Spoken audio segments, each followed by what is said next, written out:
What's up, guys? Mr. Lee Redman here with episode number 1 of the multi-team international series. In this series I am taking charge of one international team from the Confederations, apart from Oceania, because really what I want to do is I've selected teams that are, I would say, the nearly men, really. The teams that can get to the final stages of qualifying for the World Cup but don't really make it. Obviously, I mean, Romania make it to final stages because there's only one stage anyway. Same for the South Americans, but with the African team, I could say you probably get to the final stages. The North American, same there, I'd say. Second roundish or final rounds, third round or final round, I'd say. Asian team, probably final round as well. But then the teams in those final sections are probably just a lot better, really. One confederation I'm not doing is Oceania, because, like I said, I wanted to pick a team that are nearly men. The top team in Oceania, New Zealand, are the nearly men, really. They should always get to the final stage or win the final stage in Oceania, but then they will have a tendency to probably struggle in the intercontinental playoffs. So I didn't really want to pick them because of that, and also because I don't really want to pick the top teams. I want lesser teams, and I was thinking of the lesser teams in Oceania. You've got the likes of New Caledonia, Tahiti, Vanuatu, those sort of teams who you just probably won't get anywhere with, even though admittedly Tahiti did make it to the Confederations Cup, actually, obviously in Brazil, which was quite a shock, I think, to most people. But what I'm going to do in this episode, guys, is introduce you to the teams, just go through a couple of the details and have a look at what I can do so far, and then at the end of it I've got 3 targets in mind I want to do. I think 1 or 2 are easy-ish. Well, the first one isn't too bad. I think the first one is probably the easier one of the 3. The final one is probably the one that is probably the toughest of the lot. What I've also got, guys, I'm just going to show you this first. I'll introduce the nations first and show this bit after. As you can see, my European team is Romania. Used to be a decent-ish nation, gone downhill recently, so I've taken over them so we can see where we go. I mean, they're the teams that normally make it 3rd or 4th in the group, depending on where they go. And obviously, if you climb the rankings, you've got better chances of getting decent draws. With regards to European Championship, the next one is actually a good chance of getting Romania there, with it being 24 teams, so you never know there. It just depends really on the draw. So we'll have to see how that goes. But their expectation is to be competitive in the World Cup qualifiers. And my next game is actually surprisingly a friendly against Argentina. So we'll have a look at the Romanian squad a little bit. I didn't realise Pantelimon was Romanian. But as you can see, we've got some decent actual players here. You've got Maxime from Maxime at Stuttgart, 7 mil. Got some quite decent valued players there. You do have some of the lesser ones as well, but they're not too bad. So we can just have a quick shifty. We'll have a look at the national pool as well, actually, in a second. But what we'll do is we'll have a look at the fixtures. We can have a look at the World Cup qualifiers, and well, I mean, as you can see, there's a potential of getting there already, because we got Hungary, Turkey, Estonia, and Holland. So we've lost to Turkey both times, beat Hungary both times, and beat Estonia. And we're currently 3rd in the group. We've got Turkey, Holland, and Andorra all at home, and then we go to Estonia. And if we have a look at the groups, we are 3 points behind Turkey, with having to play Turkey at home. And then obviously Turkey have also got to play the Dutch again, and that will be, when is that? There, when we go to Estonia. So that could be interesting if we manage to nick some points off of Turkey. If we manage to beat Turkey and then beat Estonia, and Holland beat Turkey, we're then a couple of points in front. Obviously we've still got Holland to play again at home as well, so we can maybe get something there. And Turks got Hungary. I think it's all going to be down to basically our game against Turkey up next. That's what's all going to be about. Get a win and I've got a good chance. If I lose or draw, or if I lose, I think that is definitely it. That's it, all over. Draw, you never know. We could go down to goal difference, and the fact that we've got the bottom two teams still to play, you never know. And we're home to Holland. That's one thing in my favour, I reckon, and the Turkey as well. The two teams I could be fine out with. I've got both of them at home left to go, so that's not bad. So what you see now, guys, is my other teams I've chosen. If I get the right one, we'll go to Asia first. So here we go, guys. China, a former Asian powerhouse, but not as much now, with the likes of Japan, South Korea, obviously Australia now being part of Asia, and then you've also got the likes of so you've got North Korea as well, have qualified recently. There's others as well, like Qatar, Iran, Iraq, those sort of teams. China have just really gone down the list a little bit. So their expectations, they got no expectations, which is a bit worrying. I do believe they're already out of World Cup qualifying. They are. I mean, it's practically over already. I mean, as you can see, we got a start in qualifying round 2, and we only just beat Thailand. And then you go into round 3, which is the group stages, where we should be all right. Whereas top 2, or so there you go. You see, they didn't make it out of group 4. They had Bangladesh, but then the UAE and South Korea. Obviously, you got the likes of Saudi Arabia, as well. So that's what it's like for China. Really, it's not that great. And as you can see, it seems to be a majority are homegrown players, so they're not overly great. I mean, we've got Afghanistan. Well, there's another thing as well, actually, guys. Our Asian Cup qualifying's already started. We've lost to Iran already, but we've got Uzbekistan and Afghanistan. I think some potential third place teams can qualify. Yeah, so third place teams can technically qualify for the Asian Nations Cup. Top 2 go through with third, which will be interesting because I can't see me getting past Uzbekistan and Iran really, unless I can nick a win at home against Iran. But it helps with the fact that we go to Afghanistan next, and essentially we've got 2 home games against Iran and Uzbekistan at the final qualifying games. So it could come down to all that, but as long as we beat Afghanistan both times, maybe do something in Uzbekistan, we've got a chance of qualifying there, I reckon. So we'll go to our next team. It's El Salvador. Anyone that's been a subscriber to my channel will remember I did a save with El Salvador before 2014 came out.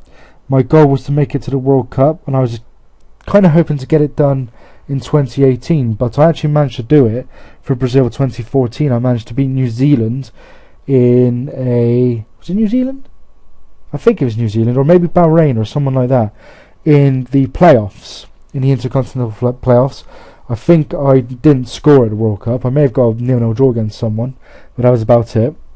I did stay till Russia 2018 and lost in the intercontinental playoffs. I think that was I lost to Bahrain, but beat New Zealand in 2014. So with El Salvador, I do believe in this case they're already out of qualifying. Oh no, they're not, but as you can see, they've played 5 and lost 5. Potential to maybe get... Oh wow, look at their values, they're rubbish. Potential of possibly getting to some points at least, but we've got Honduras and Canada at home and go to USA, Mexico and Costa Rica. So I get the feeling we've not got much chance. As you can see, they got smashed by USA and Mexico and struggled at the others. So hopefully we can get something out there. And then we've got continent wise, I think they take part in is it North American Cup? No, Central American Nations Cup, sorry. And the top 4, I believe, the semi-finalists can qualify for the Gold Cup, which is probably the biggest competition in North America. So hopefully we can get through to that. That'd be nice. I get a feeling we could do the Continental Cup competitions first before we do the main World Cup, but we'll have to go on and see how we do. So that is Rodolfo Zelaya. That's a person I want to keep an eye on because he was really good in 2013. He was my main scorer when I was doing that file. So now we'll trot off to South America. No, sorry, Africa with the Moroccans. I'm not London born, but there you go. Not quite sure why that's got London born. So start with Morocco. Obviously, again, a former powerhouse, really. But then you've obviously got the likes of Ivory Coast, Senegal, Egypt. So they're the teams that you could technically say could be running close to maybe nicking one of the final places. So we just go through the welcomes as well. We'll have a look at the players. And obviously you've got the likes of Benatia, Roma, sorry, not Romania. You've got Benatia, you've got Busofo, Lokomotiv Moscow. So you've got quite a few. You've got Asaidi at Stoke, Say Quayle, you've got Shermak.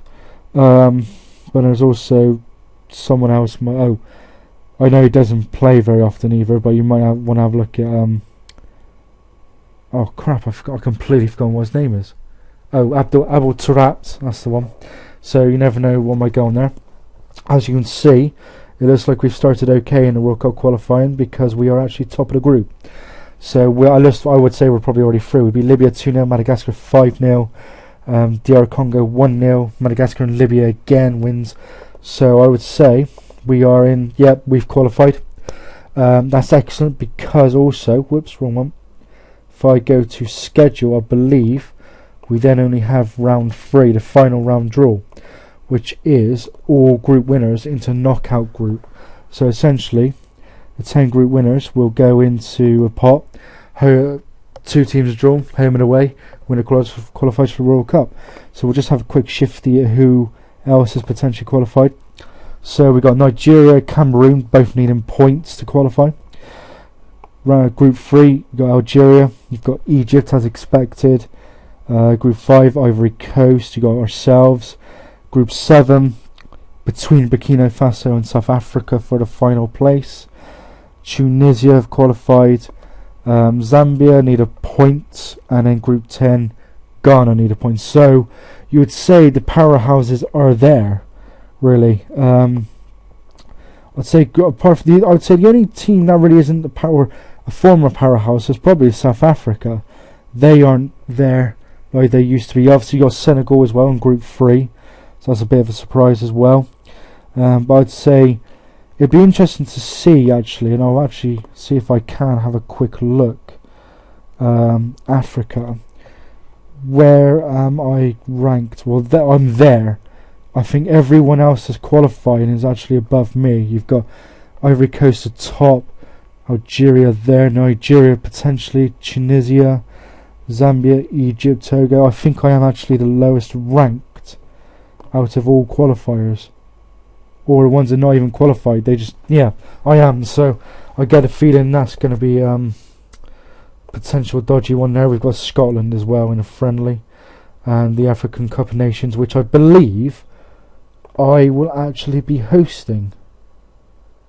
African Nations. Yeah. So I actually will be hosting the African Nations Cup in 2015. So essentially my first task in Africa has been sorted. So that's all good.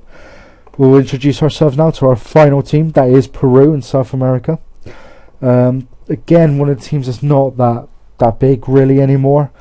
I would never really class them as being big anyway, to be quite honest. Obviously, a slightly better chance of qualifying from South America with the fact that Brazil are already there. We'll have a look at the fixtures because I'm not quite sure how they're going, to be honest. Yeah, not great. So lost to Uruguay. That's probably expected. Venezuela, Bolivia, points there. Got a point at home to Chile. Lost to Paraguay. Beat Colombia. Drew Venezuela. That's a bit annoying. Beat Bolivia again. So they got Paraguay, Argentina, Colombia, Ecuador. Probably teams expected to finish above them. And they are 6th. So that's not too bad, especially as they've got a game in hand on Chile and Colombia. That's interesting. So we got 2 of the teams at the top. We got, did I say who we got again? Argentina? Yeah, so we've got Argentina and Paraguay in the first two who have qualified. Paraguay actually beat us, I think they qualify. And then we've got Colombia, who are in the playoff place, and Ecuador, who are 7th. So you never know with Peru. And then again, my first task has already been completed with Peru. Basically, what I'll show you now, guys, actually is the fact that kind of hopefully help out. I've got China, El Salvador, Morocco, Peru, and Romania leagues open. So hopefully some talent can come through, and then hopefully start going for the task, the second and third task from 2018. Or my aims, not my tasks, my aims. My first aim completed already with Morocco, completed already with Peru. My first aim is to get the teams qualifying for the continental competition. So we got Morocco qualifying with the fact that they are hosts of the African Nations Cup. Bit of a workaround, I suppose you could say, but fair as it's all done, it's all sorted. Peru, they're already in the Copa America. So again, is it Copa America? Yeah, Copa America, sorry, so that's all done again. Obviously we've got Romania in Europe. We've got a decent chance of getting that there with the fact it's been expanded to 24 teams. It's mainly down to China and El Salvador. I suppose you could say El Salvador is kind of sorted because they take part in the Central American Nations Cup, which they've already qualified for. But what they can do is qualify for the Gold Cup as well. So that's interesting. And then obviously China, I think, could be the tough one, to be honest with you, depending on how the qualifications go. I know in real life that the actual Asian Nations Cup is expanded, but I don't know if this was done before that, so I'm going to have a look at that. Second task is to get the teams to the World Cup. So that'd be nice. That'd be nice to do that. Obviously we've got some potentials now, but you never know. And the third task, or aim, is to get all of them at the World Cup at the same time, which would be quite interesting. But that is it for this episode, guys. I'm not quite sure how I'm going to do the episodes. Obviously the normal international weekends are September, October, November, and then maybe December. I might just do over the international weekends and then show you guys the scores, and then just do it that way. I think I know sometimes, I know in Africa and Asia, I think they actually do some of the sections in bulk. So like one of the qualifying rounds, they will actually do all of it in May, June time. But I'll keep an eye out for those, guys. I'm not too sure how it's going to work out, but keep tuned. It's going to be interesting. Hopefully I'll keep this going until FM 2015, which is due for release November. I'm just recording this actually on the last day of September, but we'll have to wait and see. But I'm not too sure whether it will last that long, to be fair, but you never know. If not, then hopefully I'll do another series which I can just get done. Hopefully do that. But yeah, that is it for this episode, guys. Leave some likes, leave some comments, subscribe, would appreciate it all. Leave any comments in the section down below if you wanted to. Say how you reckon I'm going to do, or maybe some players to look out for. But that's it for this episode, guys. Until next time, as always, take it steady.